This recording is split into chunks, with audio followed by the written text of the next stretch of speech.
সুপ্রভাত বন্ধুরা, আজ হলো 15 জুলাই, 30 আষাঢ়, 29 মহরম, বুধবার।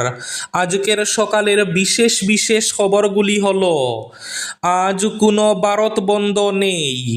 সাম্প্রতিক সময়ে বিভিন্ন সোশ্যাল মিডিয়ায় ছড়িয়ে পড়া বন্ধের খবর সম্পূর্ণ গুজব। স্কুল, কলেজ, ব্যাংক, সরকারি অফিস ও গণপরিবহন সমস্ত পরিষেবা স্বাভাবিক নিয়মেই চলবে। এক আজব ঘটনা, ৩,০০০ টাকা তুলতে গিয়ে অ্যাকাউন্টে ৭৬০ কোটি টাকা। হাইলাকান্দিতে ২১ জুলাইয়ের মধ্যে ট্রেড লাইসেন্স রিনিউ করার আহ্বান। অসহনীয় গরমের মধ্যে বাড়িতে ফ্যান মেরামতি করতে গিয়ে বিদ্যুৎস্পৃষ্ট হয়ে মৃত্যু ঘটল এক ব্যক্তির। রাজ্যে বন্যা পরিস্থিতি আরও ভয়াবহ, মৃতের সংখ্যা বেড়ে ৩। দুদিনের প্রবল বৃষ্টিতে বাঘা জীবনগ্রামে ডুবল ১৫টি ঘর। জলের তলায় দোলাই জারৈলতলা পূর্ত সড়ক। ডুবল স্কুল, অঙ্গনওয়াড়ি কেন্দ্র, কৃষি ক্ষেত, ফিশারি। রাজ্যের একাধিক বিধানসভা কেন্দ্রে শীঘ্রই গড়ে উঠবে নতুন রাজস্ব চক্র এবং সার্কুল অফিস। রাজস্ব সার্কুলের সীমানা পুনর্গঠন, রাজ্যে নতুন ১৪ সার্কুল কার্যালয়। অসমের নিজস্ব ওটিটি প্ল্যাটফর্ম ঘোষণা করলেন মুখ্যমন্ত্রী হিমন্ত বিশ্ব শর্মা। ভোজশালায় মুসলিমদের নামাজের অধিকার ফিরিয়ে দিল সুপ্রিম কোর্ট। ফিফা বিশ্বকাপের ফাইনালে স্পেন ফ্রান্সকে ২ গোলে হারিয়ে ২০ বছর আগের হারের বদলা নিল স্পেন। অসহনীয় গরমে আবারও হুরা জলভর্তি গর্তে স্নান করতে গিয়ে ডুবে ৩ শিশুর মর্মান্তিক মৃত্যু। ডবকায় উদারবন্দের যুবতী তথা গৃহবধূর উপর অ্যাসিড হামলা, গ্রেফতার দেবর। ভারতমালা প্রকল্পের অধীনে কাশীপুর দ্বিতীয় খণ্ডে উচ্ছেদ অভিযানে ভাঙ্গা হলো প্রায় ৬০টি ঘর এবং থাকবে আজকের বরাক উপত্যকার ৩ জেলার আবহাওয়ার খবর। তাহলে বিস্তারিত খবরে যাওয়ার আগে অবশ্যই ভিডিওটিতে একটি লাইক করে চ্যানেলটি সাবস্ক্রাইব করে পাশের বেল আইকনটি বাজিয়ে রাখবেন এবং ফেসবুক পেজটি ফলো করে ভিডিওটি অবশ্যই শেয়ার করবেন যাতে সঠিক তথ্যগুলো সবার কাছে পৌঁছাতে পারে। এবার শুনুন আজকের খবরগুলির বিস্তারিত। প্রথম খবর, এক অবাক করা ঘটনা। ৩,০০০ টাকা তুলতে গিয়ে অ্যাকাউন্টে দেখেন ৭৬০ কোটি টাকা। মুর্শিদাবাদ ও আলিপুরদুয়ার জেলার ২ গৃহবধূর ব্যাংক অ্যাকাউন্টে হঠাৎ শত শত কোটি টাকা ব্যালেন্স দেখানোকে কেন্দ্র করে ব্যাপক চাঞ্চল্যের সৃষ্টি হয়েছে। প্রথম ঘটনাটি ঘটেছে মুর্শিদাবাদ জেলার লালগোলা থানার কালিকাপুর গ্রামে। স্থানীয় বাসিন্দা Sherifa Khatun central bank of ইন্ডিয়ার শাখায় ৩,০০০ টাকা তুলতে গিয়ে দেখেন তার অ্যাকাউন্টে রয়েছে ৭৬০ কোটি টাকা। পরিবার সূত্রে জানা গেছে, তামিলনাড়ুতে কর্মরত তার দেওর তার অ্যাকাউন্টে ৩,০০০ টাকা পাঠিয়েছিলেন। সেই টাকা তুলতেই তিনি এই অস্বাভাবিক ব্যালেন্স দেখতে পান। আর্থিকভাবে অসচ্ছল পরিবারের সদস্যরা ভিন রাজ্যে শ্রমিকের কাজ করেন। হঠাৎ অ্যাকাউন্টে এত বিপুল টাকা দেখে শেরিফা খাতুন আতঙ্কিত হয়ে পড়েন। অন্যদিকে একই দিনে আলিপুরদুয়ার জেলার ফালাকাটা ব্লকের উত্তর দুলাগাঁও গ্রামেও একই ধরনের ঘটনা সামনে আসে। সরকারি প্রকল্পের টাকা জমা হয়েছে কিনা তা জানতে ব্যাংকে গিয়েছিলেন বিবরণী নেন শর্মা বর্মন। সেখানে তার অ্যাকাউন্টে প্রায় ৭৪০ কোটি টাকা দেখেন ব্যালেন্স দেখানো হয়। ভোজশালায় মুসলিমদের নামাজের অধিকার ফিরিয়ে দিল সুপ্রিম কোর্ট। মধ্যপ্রদেশের বিতর্কিত ভোজশালায় স্থানীয় মুসলিমরা সপ্তাহে একদিন নামাজ পাঠ করতে পারবেন।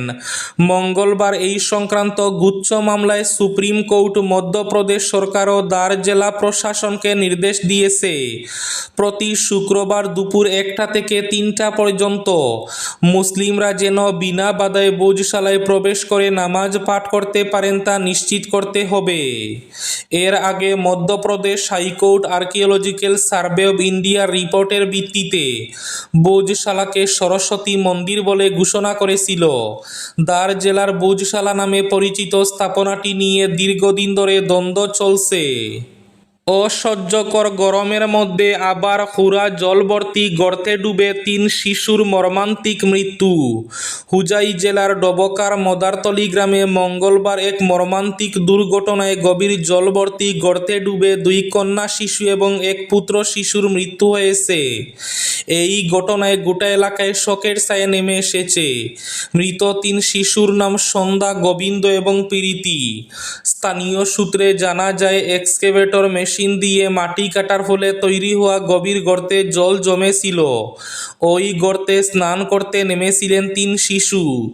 গর্তটির গভীরতা সম্পর্কে তাদের কোনো ধারণা ছিল না। জলে নামার কিছুক্ষণের মধ্যেই তারা গভীর জলে তলিয়ে যায়। খবর পেয়ে পুলিশ ঘটনাস্থলে পৌঁছে স্থানীয় বাসিন্দাদের সহায়তায় ৩ শিশুকে উদ্ধার করে ডবকা স্বাস্থ্যকেন্দ্রে নিয়ে যায়। পরে উন্নত চিকিৎসার জন্য তাদের শ্রীমন্ত শঙ্করদেব নগর জেলা অসামরিক হাসপাতালে পাঠানো হয়। তবে হাসপাতালে পৌঁছানোর পর চিকিৎসক ৩ জনকেই মৃত ঘোষণা করেন।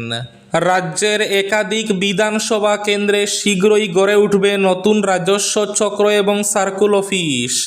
রাজস্ব সার্কুলের সীমানা পুনর্গঠন।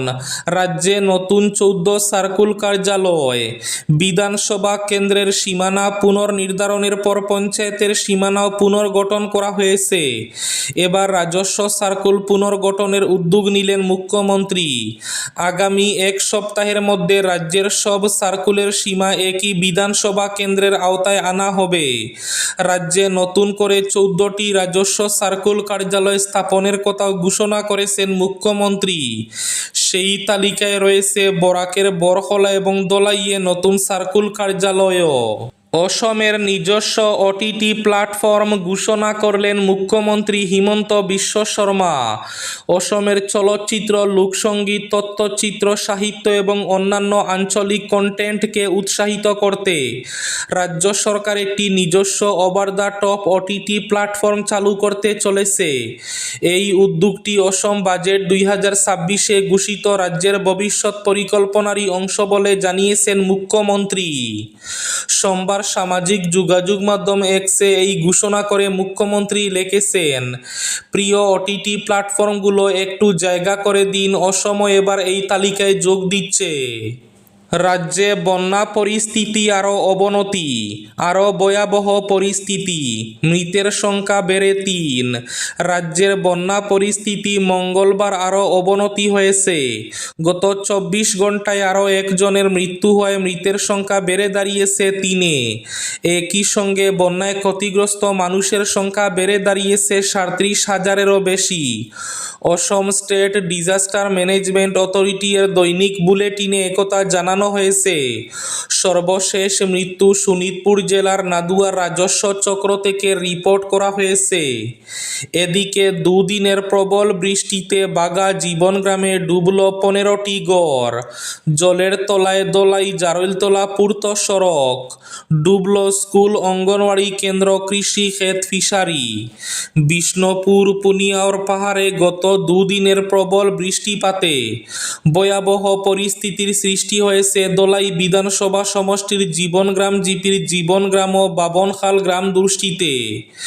মঙ্গলবার সকাল থেকে পুনিখাল নালার প্রচুর জলরাশি দোলাই জীবনগ্রাম পূর্ত সড়কের উপর দিয়ে 3-4টি স্থান দিয়ে প্রবাহিত হচ্ছে। চারিদিকে শুধু জল আর জল। অসহনীয় গরমের মধ্যে নিজের বাড়িতে ফ্যান মেরামতি করতে গিয়ে বিদ্যুৎস্পৃষ্ট হয়ে মৃত্যু ঘটল এক ব্যক্তির। ঘটনাটি ঘটেছে রাজ্যের বঙ্গাইগাঁও জেলার বিদ্যাপুরের ফুলকুমারী এলাকায়। নিজের বাড়িতে ফ্যান ঠিক করার চেষ্টা করছিলেন শাহজাহান নামের এক ব্যক্তি। ফ্যান ঠিক করার চেষ্টা করার সময় হঠাৎ বিদ্যুৎস্পৃষ্ট হয়ে মাটিতে লুটিয়ে পড়েন। তড়িঘড়ি তাকে পরিবারের সদস্যরা বিদ্যাপুর হাসপাতালে নিয়ে গেলেও সেখানে হাসপাতালে পৌঁছানোর পর চিকিৎসকরা তাকে মৃত বলে ঘোষণা করেন। ডবকায় উদারবন্দের যুবতী তথা গৃহবধূর উপর অ্যাসিড হামলা, দেবর গ্রেফতার। ডবকায় উদারবন্দের যুবতী তথা গৃহবধূকে নির্যাতনের পর তাকে অ্যাসিড নিক্ষেপ করে গুরুতর জখম করা হয়। অ্যাসিড নিক্ষেপে মৌসুমী দে নামে গৃহবধূর শরীরের বিভিন্ন স্থানে গুরুতর জখম হয়। এ ঘটনায় মৌসুমীর দেবর নিরুপম দেকে পুলিশ গ্রেফতার করেছে। অভিযোগ অনুযায়ী স্বামী বিশ্বজিৎ দে কর্মসূত্রে শিলচরে অবস্থান করছিলেন। সেই সুযোগে দেবর নিরুপম দে, যা কাবেরী দে এবং শাশুড়ি শিখা দে মিলে মৌসুমীদের উপর শারীরিক নির্যাতন চালানোর পর তার উপর অ্যাসিড নিক্ষেপ করেন বলে অভিযোগ উঠেছে। ঘটনার পর গুরুতর আহত অবস্থায় তাকে দ্রুত হাসপাতালে ভর্তি করা হয়েছে। ভারতমালা প্রকল্পের অধীনে কাশীপুরে দ্বিতীয় খণ্ডে উচ্ছেদ অভিযানে ভাঙা হল প্রায় 60টি ঘর। ভারতমালা প্রকল্পের অধীনে জাতীয় সড়ক নির্মাণের লক্ষ্যে মঙ্গলবার উদারবন্দের কাশীপুর দ্বিতীয় খণ্ড এলাকায় ব্যাপক উচ্ছেদ অভিযান চালায় প্রশাসন। বিশাল পুলিশ বাহিনীর উপস্থিতিতে 3 জন ম্যাজিস্ট্রেটের তত্ত্বাবধানে অভিযান পরিচালিত হয়। অভিযানের সময় বুলডোজার দিয়ে সড়ক নির্মাণের জন্য চিহ্নিত জমির উপর থাকা প্রায় 60টি ঘর এবং অন্যান্য স্থাপনা ভেঙে ফেলা হয়। প্রশাসনের দাবি, উচ্ছেদ হওয়া বেশ কিছু স্থাপনার মালিক আগেই ক্ষতিপূরণ পেয়েছিলেন। তবে জমি অধিগ্রহণের পর অতিরিক্ত ক্ষতিপূরণের আশায় কিছু নতুন স্থাপনা নির্মাণ করা হয়েছিল বলেও প্রশাসনের পক্ষ থেকে জানানো হয়েছে। আজকের বরাক উপত্যকার 3 জেলার আবহাওয়ার খবর। আজ বরাক উপত্যকার 3 জেলার আকাশ একটু মেঘলা থাকলেও গরম থাকার পূর্বাভাস। শিলচর কাছাড়ে আজ সর্বোচ্চ তাপমাত্রা থাকবে 34 ডিগ্রি সেলসিয়াস এবং সর্বনিম্ন তাপমাত্রা থাকবে 27 ডিগ্রি সেলসিয়াস। শ্রীভূমি তথা করিমগঞ্জ জেলায় আজ সর্বোচ্চ তাপমাত্রা থাকবে 35 ডিগ্রি সেলসিয়াস এবং সর্বনিম্ন তাপমাত্রা থাকবে 28 ডিগ্রি সেলসিয়াস। হাইলাকান্দি জেলায় আজ সর্বোচ্চ তাপমাত্রা থাকবে 34 ডিগ্রি সেলসিয়াস এবং সর্বনিম্ন তাপমাত্রা থাকবে 27 ডিগ্রি সেলসিয়াস। এবার শেষ খবরটি। হাইলাকান্দিতে 21 জুলাইয়ের মধ্যে ট্রেড লাইসেন্স রিনিউ করার আহ্বান। হাইলাকান্দি পুরসভার তরফে স্থানীয় সমস্ত ব্যবসা প্রতিষ্ঠানকে আগামী 21 জুলাইয়ের মধ্যে ট্রেড লাইসেন্স নবীকরণ করতে এবং সমস্ত বকেয়া পাওনা পরিশোধ করার জন্য একটি জরুরি গণবিজ্ঞপ্তি জারি করা হয়েছে।